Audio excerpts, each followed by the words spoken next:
You didn't need a partner. You needed a savior. Someone to fix what was broken. Someone to heal what was wounded. Someone to carry what was too heavy for you to hold. And I showed up, not as myself, as your lifeline. I'm going to tell you something that's going to destroy the story you've been telling yourself and finally show you what you actually lost. Ready? You didn't lose me because I gave up on you. You lost me because I gave up on myself trying to save you. And here's what you don't know yet. You were 8 years old the first time you learned that love means fixing broken people, and you've been trying to earn your worth through ever since. Stay with me because what I'm about to show you will rewrite everything you thought you knew about why you're so exhausted. It wasn't the relationship that destroyed you. It wasn't their problems, or their pain, or their endless crises. It was something so much quieter. It was the moment you stopped being a person and became a solution. The way your identity dissolved into their emergency. The way your needs became secondary to their survival. The way your entire existence revolved around keeping them afloat.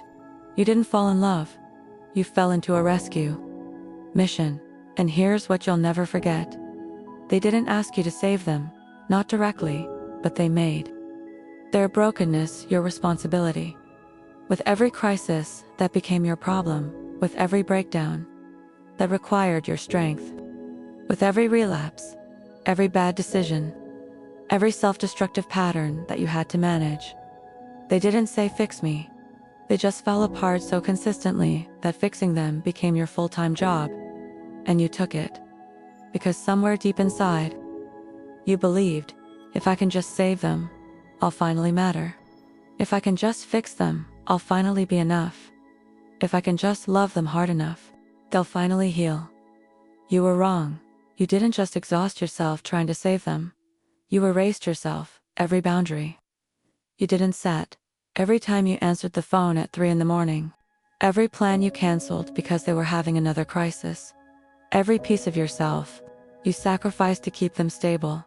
You stopped going to the gym because you were too tired from managing their emotions. You stopped seeing your friends because you needed to be available for their emergencies. You stopped pursuing your dreams because their survival felt more urgent than your growth. You didn't just put them first, you put yourself last, and then nowhere, and then you disappeared completely. But the real damage wasn't that you gave too much. The real damage was what you became in the process. You turned into someone you don't recognize, anxious.hypervigilant, constantly monitoring their mood, their sobriety, their mental state, their stability. You became a crisis manager, an emotional paramedic, a human safety net. You stopped having your own feelings because you were too busy processing theirs. You stopped having your own problems because theirs were always more urgent. You stopped having your own life because keeping them alive became your entire purpose. And the worst part, you called it love. You thought sacrifice meant devotion. You thought exhaustion meant commitment. You thought losing yourself meant loving deeply. It didn't. It meant you didn't know where you ended, and their dysfunction began. Close your eyes. You're 8 years old again. Can you see it? Can you feel what it felt like the first time you learned that your value comes from being useful? Maybe it was a parent whose love felt conditional on how much you helped. Maybe it was a family member whose problems became your responsibility. Maybe it was the moment you realized that being needed felt like being loved. You learned early that broken people need fixing, that your job is to rescue, that love means sacrificing yourself to save someone else. So you started scanning for people to save. You became the fixer, the helper, the one who shows up when everyone else walks away. You thought that made you compassionate. It made you a target for people who don't want to save themselves. And that's when the truth revealed itself. Not about them. About the wound you've been carrying since you were 8 years old. The wound that made you believe your worth is measured by how much you can endure. The one that whispered, if I can't fix them, I'm useless. If I stop trying, I don't really love them. Maybe if I just give more, they'll finally get better. You didn't create that wound. They just gave you someone to bleed it all over. So here's the truth. You've been avoiding the one that's going to hurt more than anything I've said so far. You weren't afraid of them drowning. You were afraid that if you stopped saving them, you'd have to face how empty your own life had become. That's why you stayed so long. That's why you kept trying. When everyone else told you to leave. That's why you convinced yourself that one more chance, one more conversation, one more sacrifice would finally be the one that worked. Because accepting the truth would have meant facing something unbearable. You can't save someone who doesn't want to be saved.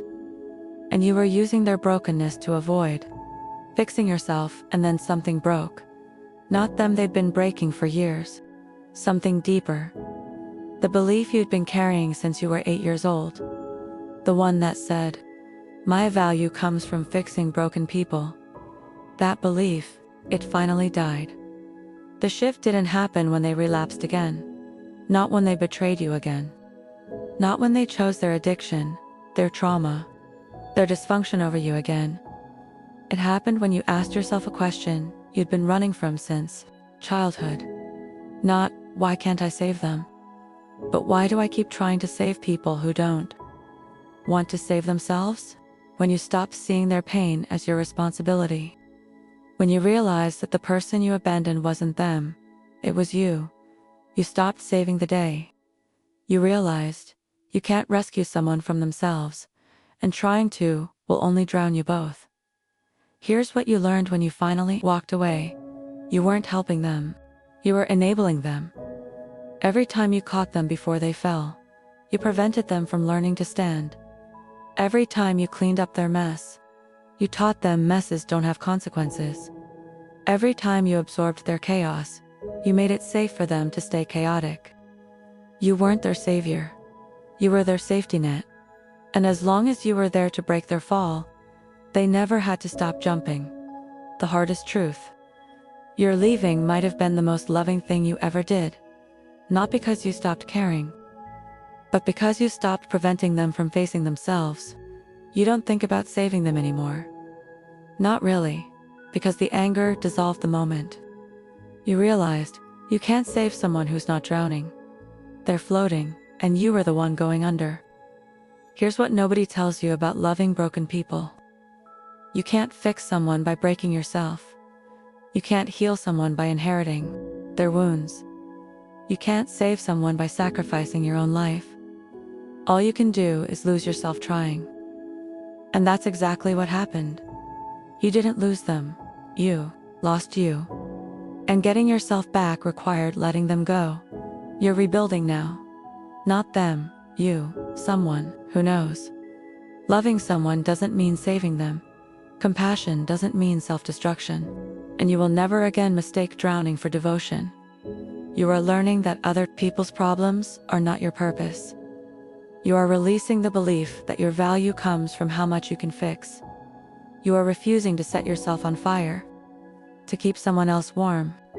You are understanding that the most loving thing you can do is let people face their own consequences. And if someone only wants you around to save them, you walk not with cruelty, not with indifference, with boundaries, because you finally understand. You can't save someone who doesn't want to be saved, and trying to will only kill the person you used to be. So here's the final truth. The one you'll carry forward. You didn't fail them by leaving. You failed yourself by staying so long, and the person you became trying to save them. That exhausted, anxious, empty shell of who you used to be. You had to let them go too. Not just the person you were trying to save, but the version of yourself that believed saving them was love. The relationship you're building now, it won't require you to be a savior. It won't drain you to keep it alive. It won't make you choose between loving them and loving yourself. And now you know, you don't need someone to save. You need someone who's already doing the work to save themselves. If this landed in your chest, like it was written for you, drop a blue heart in the comments.